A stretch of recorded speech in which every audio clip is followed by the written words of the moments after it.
messieurs, bonsoir. Le président de la République rencontre les membres du comité de pilotage de la réforme du secteur de sécurité et de défense. Ils ont discuté sur l'élaboration du document de la stratégie nationale d'action prioritaire. Lutte contre la pêche illicite, le débarcadère de Rouny sur les îles de Tabac en ligne de mire. Ce grand port artisanal profite aux navires clandestins à cause de l'enclavement de la localité.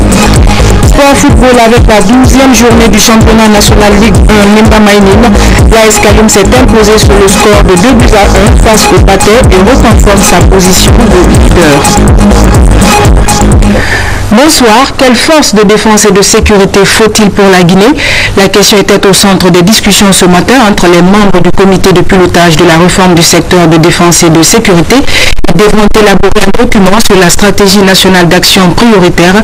La rencontre s'est tenue au CAS de Bellevue sous la présidence du chef de l'État, professeur Alpha Condé. Compte rendu Sanasikita. La Guinée est le premier pays francophone de l'Afrique de l'Ouest à s'engager dans le processus de réforme du secteur de sécurité, condition essentielle pour l'obtention d'une armée républicaine. C'est en tout cas le souci du président de la République depuis son arrivée au pouvoir il y a maintenant 3 ans. Pour sa réalisation, cette réforme repose sur un cadre stratégique défini autour d'un ensemble d'éléments majeurs qui sont la lettre et la déclaration de politique concernant la réforme du secteur de sécurité de décembre 2012, la politique nationale de défense et de sécurité de décembre 2013 et les 5 politiques sectorielles harmonisées pendant le premier trimestre 2014. La mise en œuvre de ces politiques, comme vous le savez, nécessitait l'élaboration d'une stratégie nationale d'action prioritaire établie pour la période 2014-2017. Elle s'articule sur les actions identifiées, prenant en compte les problèmes sectoriels et intersectoriels, répondant aux exigences sécuritaires du pays, conformément à la politique nationale de défense et de sécurité et les politiques sectorielles qui s'en découlent. Par ailleurs, la stratégie nationale d'action prioritaire définit les efforts de mobilisation des ressources humaines, matérielles et financières indispensables à leur réalisation. À cet effet, elle devient un outil important de la mise en œuvre de la politique nationale de défense et de sécurité en général et des politiques sectorielles en particulier. Le diagnostic concernant donc cette restructuration des forces de sécurité a été établi. Les résultats issus des assises de la Commission d'orientation stratégique sur l'élaboration du document de la stratégie nationale d'action prioritaire semblent satisfaisants. Les forces armées guinéennes sont maintenant soumises à l'autorité civile, légalement établie, et se concentrent sur des missions régaliennes.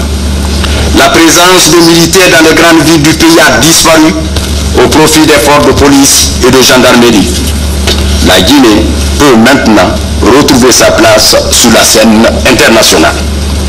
D'ici 2017, l'effet final recherché par la réforme en République de Guinée permettra aux institutions démocratiques et le système judiciaire et sécuritaire de fonctionner sur la base de la transparence, du dialogue et de la concertation, dans le respect des normes nationales et internationales, et assureront la protection effective des activités individuelles et collectives. Excellences, Monsieur le Président de la République, en vue de la rédaction de la stratégie nationale d'action prioritaire, nous avons jugé indispensable d'élaborer des politiques sectorielles pour les 5 composantes de la réforme du secteur de sécurité, défense, police et protection civile, justice, douane et environnement. Ces politiques ont permis de définir pour chaque composante les menaces, les missions, les axes stratégiques, les objectifs globaux, les objectifs spécifiques. Les objectifs spécifiques ont été déclinés en activités à mener permettant de budgétiser les besoins dans les domaines suivants: textes législatifs et réglementaires, infrastructures, équipements et matériels, effectifs projetés, formation. Les représentants des institutions internationales et corps diplomatiques en Guinée se sont fortement réjouis du contenu de ce document. Un document qui, pour ses personnalités, permettra sans nul doute à la Guinée de se doter désormais d'une armée forte au service du monde. Ce document a pour immense mérite de repositionner ce que j'appellerais l'identité de défense nationale de la Guinée. Ce n'est pas un document qui se complaît dans la nostalgie de ce qu'a pu être les forces armées guinéennes dans le passé, mais qui au contraire est conscient des obligations et des responsabilités du temps présent pour que la Guinée soit demain un véritable contributeur de sécurité sur le plan national, régional et international. Je crois que ça doit énormément à votre réflexion et à votre vision personnelle. On a ici devant nous un document qui est vraiment d'une qualité très très bonne, très bien structuré, un diagnostic lucide, courageux, une budgétisation correcte des réponses aux besoins. Je trouve que c'est un document vraiment, on voit qu'il y a eu une évolution extraordinaire en un an de temps. Je voudrais saluer les mécanismes de responsabilité et de redevabilité qui ont été retenus comme mécanisme de suivi de la mise en œuvre des engagements de la Guinée par rapport donc au secteur de la sécurité. Je voudrais ensuite saluer toute la rigueur méthodologique de planification stratégique qui a été utilisée dans le cadre donc de l'élaboration de ce document dont la grande qualité est à saluer. C'est incontestablement une avancée majeure dans le processus de réforme du secteur de la sécurité. Je saisis l'occasion, Monsieur le Président, pour rendre hommage à la décision courageuse et importante prise par vous-même, Monsieur le Président, et le gouvernement de Guinée de prendre part à des opérations de maintien de la paix, et en particulier en envoyant des contingents au Mali. C'est le reflet de la volonté affichée du gouvernement de Guinée de prendre part aux efforts de paix dans la région et pour la Guinée d'émerger comme une force de paix, en paix avec elle-même et en paix dans la région et dans le monde. La réforme du secteur de la sécurité de la Guinée est un cas d'école. C'est une référence. C'est le premier pays francophone de l'Ouest africain à engager une réforme du secteur de la sécurité. Moi-même, de manière très modeste, j'en parle souvent comme référence pour l'Ouest africain. Évidemment, il y a la Sierra Leone avec l'Angleterre, mais la Guinée aura une place de choix dans le peloton de tête des réformes du secteur de la sécurité qui ont définitivement réussi. Ces ambassadeurs et représentants d'institutions internationales ont par ailleurs fait quelques remarques et suggestions sur ces documents de la stratégie nationale d'action prioritaire, SNAP. Toutes choses qui permettront de faire un document de référence dans le monde sur la réforme du secteur de sécurité. Une table ronde est prévue les jours à venir par les membres du Comité national de pilotage de la réforme du secteur de sécurité. Table ronde axée sur une méthodologie commune à suivre ainsi que l'instauration des mécanismes de mise en œuvre de la SNAP. Le document sur la stratégie nationale d'action prioritaire de réforme du secteur de sécurité et de défense comprend 3 parties, des composantes que le président de la République, professeur Alpha Condé, a présentées ce matin. Nous vous invitons à suivre un extrait de l'intervention du chef de l'État. La présente stratégie nationale d'action prioritaire comporte 3 parties. La première partie résume le processus de réforme du secteur de sécurité en Guinée à travers le rappel de l'état des lieux du secteur, conformément au rapport d'évaluation de 2010, les étapes du processus et la vision globale de la réforme qui se fonde sur les valeurs d'une société pluriethnique riche de sa diversité culturelle et sur les valeurs universelles contenues dans la Charte des Nations Unies, de l'Union africaine et de la Constitution guinéenne. Cette stratégie s'inscrit dans un contexte de renouveau démocratique, résolument tourné vers l'avenir. La deuxième partie aborde les progrès réalisés depuis 2010 dans le secteur de sécurité, la définition des objectifs, des critères de priorisation, des orientations stratégiques définies en 3 axes, à savoir le renforcement de la gouvernance du secteur, le renforcement des capacités opérationnelles et l'amélioration des relations avec les populations civiles. Le cadre logique avec les activités spécifiques à mener en nombre de 220 et le budget global d'ANSA pour un montant global estimé à 3016 506 810 988 000 francs guinéens, couvrant durant la période 2014-2017. Elle met en exergue le lien logique entre les différentes composantes de la SNAP. La 13e partie précise les principes directeurs: promotion de la bonne gouvernance, promotion des droits humains et du genre, renforcement du partenariat, responsabilité intersectorielle et maîtrise des effectifs, ainsi que les facteurs de risque et le suivi et évaluation de la SNAP.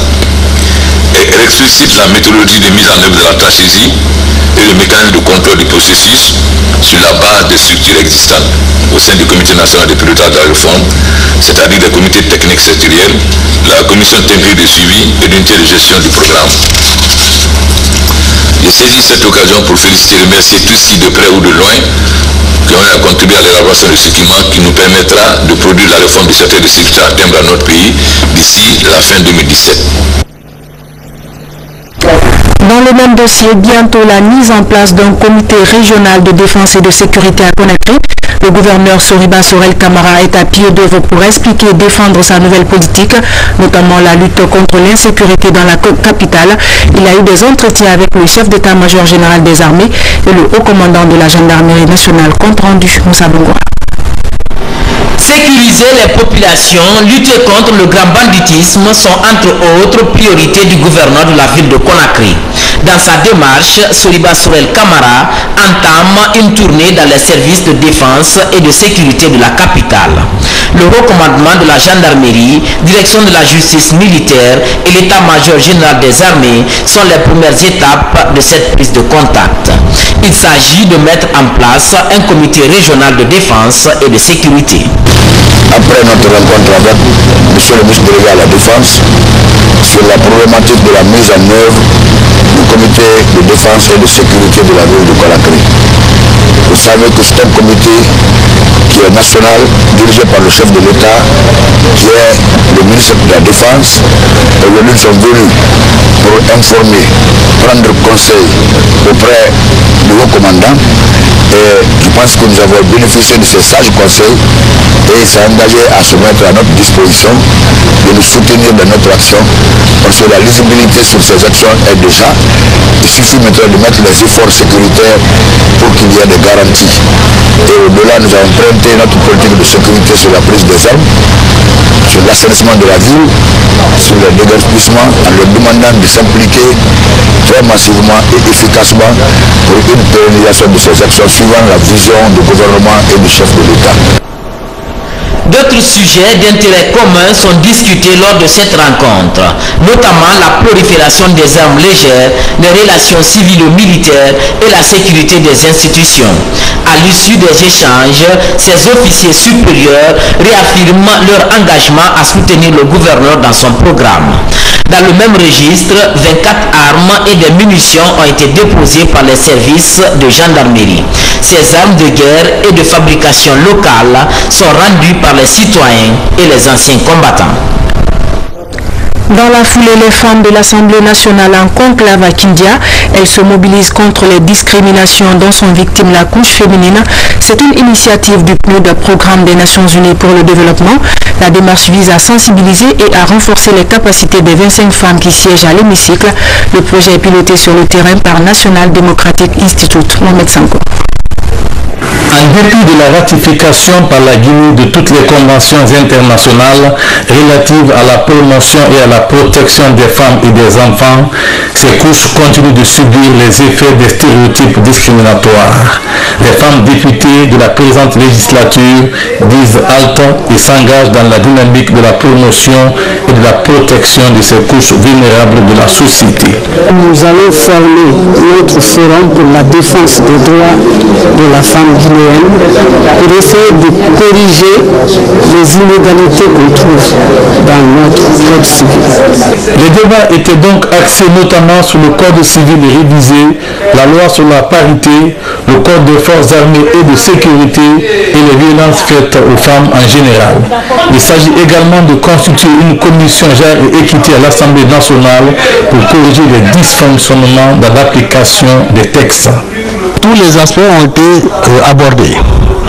les violences faites aux femmes ont été abordées et la nécessité de renforcer la législation pénale en ce qui concerne la répression de ces violences qui ont nom le harcèlement sexuel, le viol, le viol entre époux, l'attentat à la pudeur avec ou sans violence, etc.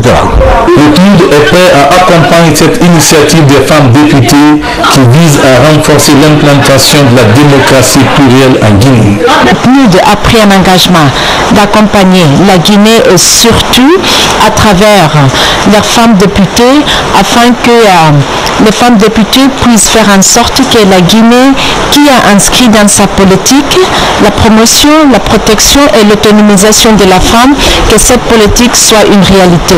La balle est désormais dans le camp des députés féminins décidés à relever tous les défis en matière de promotion des droits de la femme.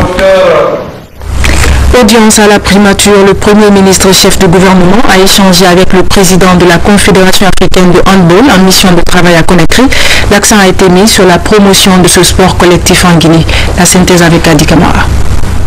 Compte tenu de la marche à grandes enjambées du handball guinéen, le président de la Confédération africaine de handball séjourne depuis dimanche en Guinée dans le cadre d'une séance de travail qui aura permis de faire le diagnostic réel de ce sport tant sur le plan national qu'international.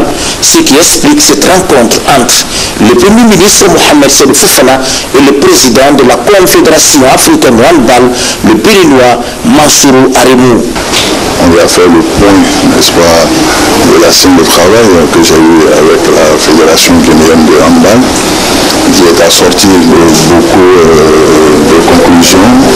Et le plan d'action sera soumis à Madame le ministre des Sports.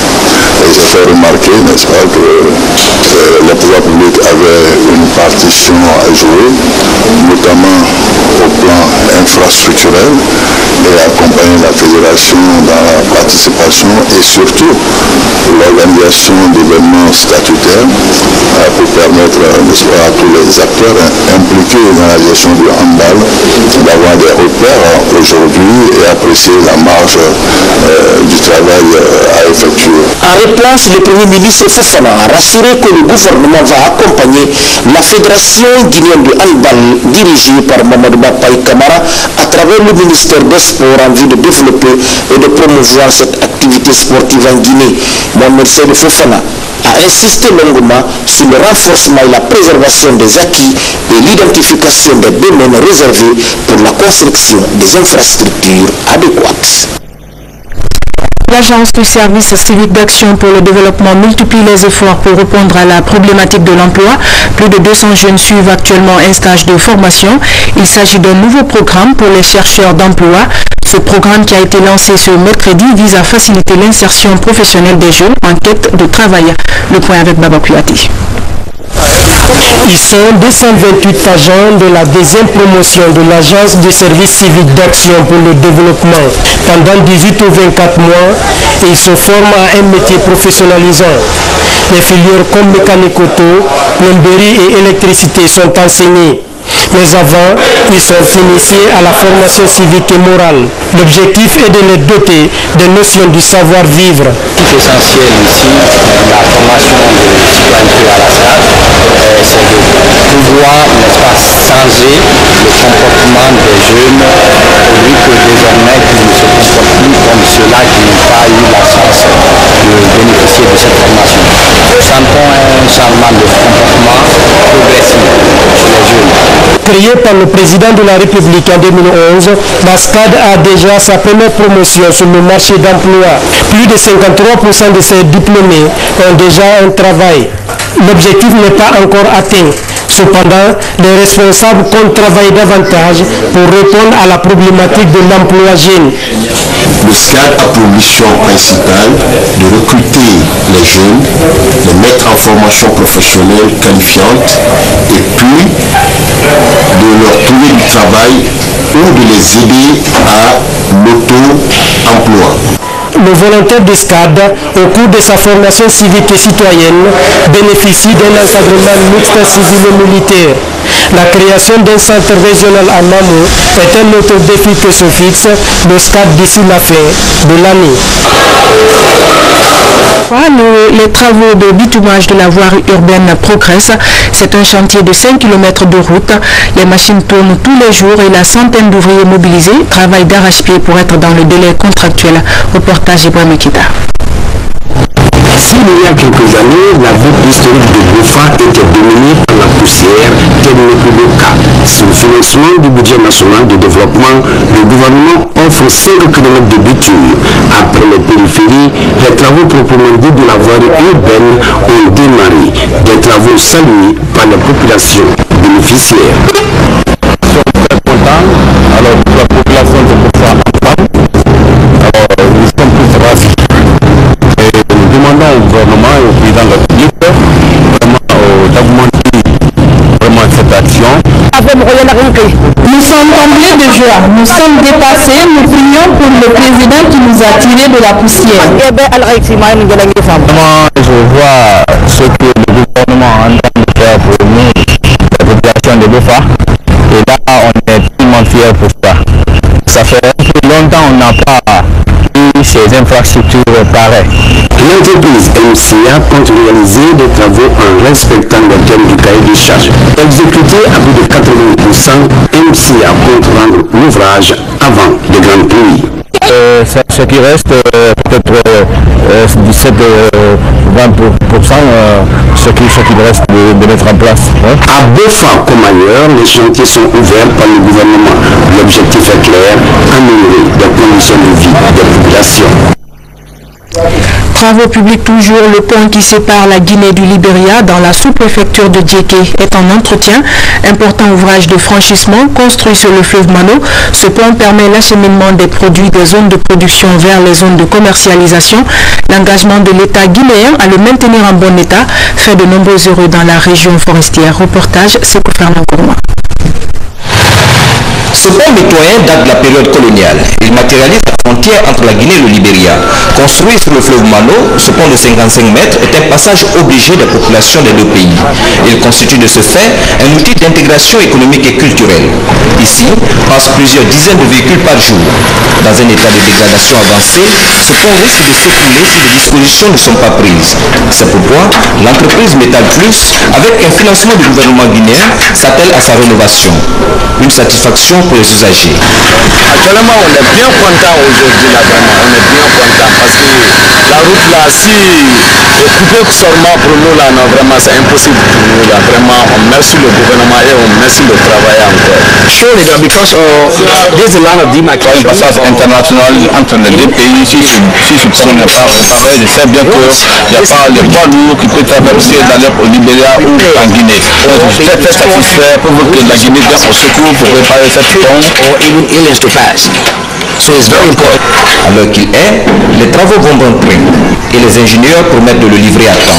Le pont est tellement fréquenté que parfois on a des problèmes avec les usagers qui sont toujours pressés à passer tandis que nous sommes en train de travailler. Vous savez, les travaux de pont, c'est enlever des oublis. Dès que les oublis sont enlevés, là, on ne peut pas passer. Nous sommes là pour honorer nos engagements vis-à-vis de l'État guinéen, vis-à-vis du fonds d'entretien routier. Donc nous allons faire les travaux tels que c'est décrit dans le contrat. La rénovation du pont de la Mano-Riva pourrait contribuer à fluidifier le transport des personnes et de leurs biens dans cette localité à forte production agricole. Sécurité alimentaire et la lutte contre la pêche illicite. Le débarcadère de Rougny sur les îles de Kabac en ligne de mire, c'est le plus grand port artisanal dans la préfecture de Forêt-Caria. Malheureusement, le site est enclavé et profite aux navires dans la pêche illicite. Le constat est fait par Ansoumane Toumani Kamara. Les îles de Kabac dans la préfecture de Forêt-Caria font partie des greniers de la Guinée et des sources d'approvisionnement du pays en protéines animales. Toutefois, son principal port de pêche artisanal, Rougny, éprouve encore d'énormes besoins en infrastructures sociales de base. Kabac doit sa renommée à ses nombreux ports de pêche artisanal, dont le plus important est Rougny. Cité parmi les plus grands pourvoyeurs du pays en produits halieutiques, l'accès à ce débarcadère constitue un véritable calvaire pour les populations, surtout en saison de pluie.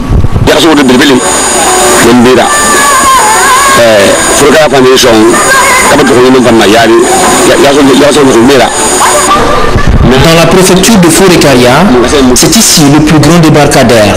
Nous recevons des commerçants venus de tout le pays, mais comme vous le voyez, ce port de pêche est complètement enclavé. Cet accès est réalisé à la main par les pêcheurs, donc nous félicitons l'appui des autorités et de toutes les bonnes volontés. Le désenclavement du site et son aménagement pourraient largement contribuer au programme de sécurité alimentaire du gouvernement. La mise en valeur du débarcadère de Rougny dans Forêt-Caria facilitera aussi la lutte contre la pêche illicite à cause de sa proximité avec les côtes léonaises, porte d'entrée de certains navires illégaux. Remise de subventions aux bénéficiaires du projet d'appui à la réintégration socio-économique des Guinéens expulsés de la Libye. C'est une initiative de l'OIM, Organisation internationale des migrations, en collaboration avec les gouvernements belges et guinéens. Reportage Abdourahmane Kouladialou. La présente cérémonie vise à accorder des subventions aux Guinéens expulsés de la Libye à travers le projet d'appui à leur intégration socio-économique initié par l'OIM Guinée en collaboration avec les gouvernements belges et guinéens et de certains pays partenaires au développement. Ces jeunes, depuis qu'ils sont là, ils sont sans situation. On a dit, bon, c'est bien d'aider les Guinéens à retourner dans leur pays d'origine, mais c'est encore mieux de les aider à obtenir de quoi développer des activités pour pouvoir se prendre en charge.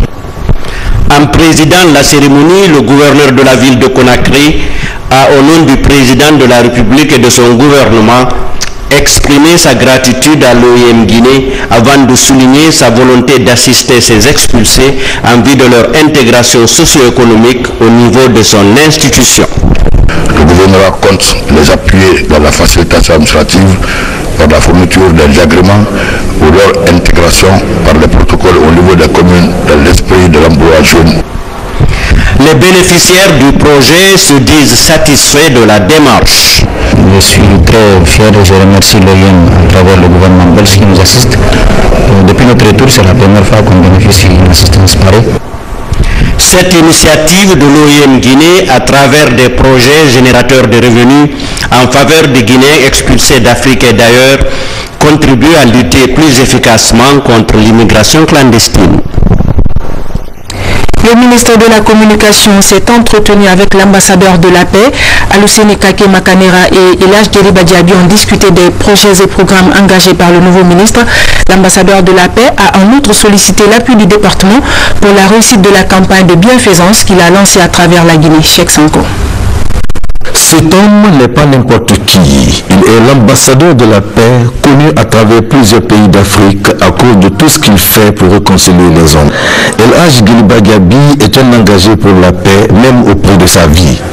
Venu féliciter le ministre pour sa nomination à la tête du ministère de la Communication, il a aussi exprimé le souhait de bénéficier du soutien du département pour mener à bien sa noble mission.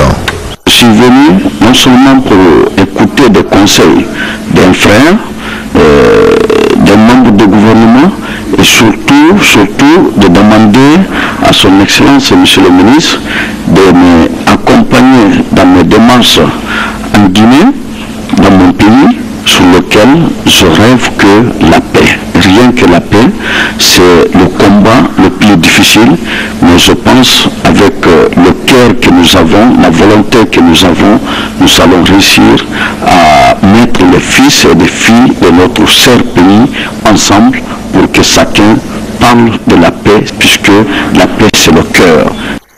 Recevoir un homme du rang de Elhaj Djeriba Diaby est un avantage, dira le ministre, qui conclut que la démarche de cet homme cadre parfaitement avec le contenu de sa lettre de mission. L'un des points les plus importants de ma lettre de mission, c'est promouvoir la paix. Donc quand je reçois un tel homme aujourd'hui qui s'investit dans ce domaine, je ne peux être que fier et réconforté. Et c'est pourquoi nous l'avons garanti de l'accompagner. Le ministre qui s'est réjoui de cette visite a décerné ce satisfecit à son hôte pour lui signifier le soutien de son département dans sa noble mission de promotion de la paix. Auparavant, l'ambassadeur de la paix s'était rendu à Gawal, précisément dans le secteur de Maïroué, dans la commune rurale de Touba, pour apporter son aide à la population, un don composé de vivres et autres articles de ménage. Cette localité éprouve d'énormes difficultés pour le fonctionnement du centre de santé et de l'unique école primaire que compte le district. Pour une population estimée à environ 1 500 000, le village ne dispose que d'un médecin et de 2 professeurs. Reportage Mamadi Gassama. De son combat pour le renforcement du tissu social en Guinée, Elas Gueliba Diaby s'investit aussi dans l'humanitaire. Cette remise de cet important lot de vivres aux populations de Maïmouré et de ses environs témoigne de l'engagement du donateur, également fils du terroir, à contribuer à l'amélioration des conditions de vie des populations. Dans ma vie qui reste, je veux tout faire pour travailler pour le bonheur de ces populations. Parce que tant que je vis, je vais faire ce que je suis en train de faire, ce que je continuerai à le faire. Le geste, qui n'est pas le premier du genre, est apprécié par les bénéficiaires. Nous sommes contents pour le geste d'Elas Gueliba Diaby. Cela nous va droit au cœur. Nous prions Dieu qui guide ses pas.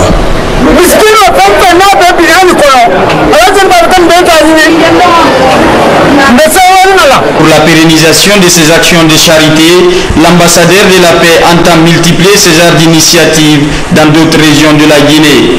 Mais vous n'est qu'un début, a-t-il indiqué. À Conakry, suite aux affiches illégales par rapport à la personne du chef de l'État, professeur Alpha Condé, le gouverneur de la ville de Conakry a fait une déclaration au cours de laquelle Soriba Sorel Camara met en garde toute personne qui se sera rendue coupable. On l'écoute au micro de nos reporters Moussa Bangora et Ansoumane Camara. Citoyennes et citoyens de la ville de Conakry, mesdames et messieurs, il m'a été donné de constater avec regret que des manipulations d'ordre politique sont activement déclenchées dans certains quartiers de la ville de Conakry, cela pour perturber le rythme de paix sociale, de quiétude, doublé de la volonté d'assainissement et de sécurité de la ville de Conakry que nous avons engagée depuis notre prise de fonction. Ces manipulations se matérialisent par l'affichage des banderoles, des pancartes et posters discréditant les autorités politiques et administratives du pays, voire la plus haute autorité de l'État. Pour l'illustration, le poster du premier magistrat de la République a été affiché avec une croix rouge dessus. Cet acte hautement répréhensible mérite d'être appréhendé à la hauteur de la gravité et les auteurs poursuivis conformément à la disposition du code pénal en ces articles cités par la loi. C'est pourquoi toute personne appréhendée pour des faits ou gestes allant dans ce sens sera traduite devant la loi. J'en appelle à l'Office guinéen de publicité de prendre toutes ces dispositions pour la gestion des affiches et des banderoles dans la ville de Conakry. Je demande aux autorités communales, des collectivités, maires, chefs de quartier, chefs de secteur, de réglementer ces affichages, voire même les manifestations d'ordre politique ou social au moment où la Guinée entre dans le concert des nations de paix et de démocratie. Pour cela, je souhaite, sans difficulté, sans entrave aux libertés d'expression, de faire respecter les lois et les règlements en vigueur sur les manifestations. Citoyennes et citoyens, je suis convaincu que l'harmonie recherchée, au moment où le chef de l'État est en action, dans l'optique de changement pour l'intérêt suprême de la nation, doit être observée sans exclusive. sport football pour refermer cette édition. Le championnat national de Ligue 1 Nimba Maïnine entame ses matchs retour. L'AS Kaloum, leader du championnat, a conforté sa position hier face au Baté sur le score de 2-1. L'AS Kaloum est en tête donc du championnat avec 27 points au compteur. Par contre, la situation du Baté se complique. Il risque d'être rétrogradé en Ligue 2. Les images de Rachel Tembounou sont commentées par Mohamed Alpha Bangui. Il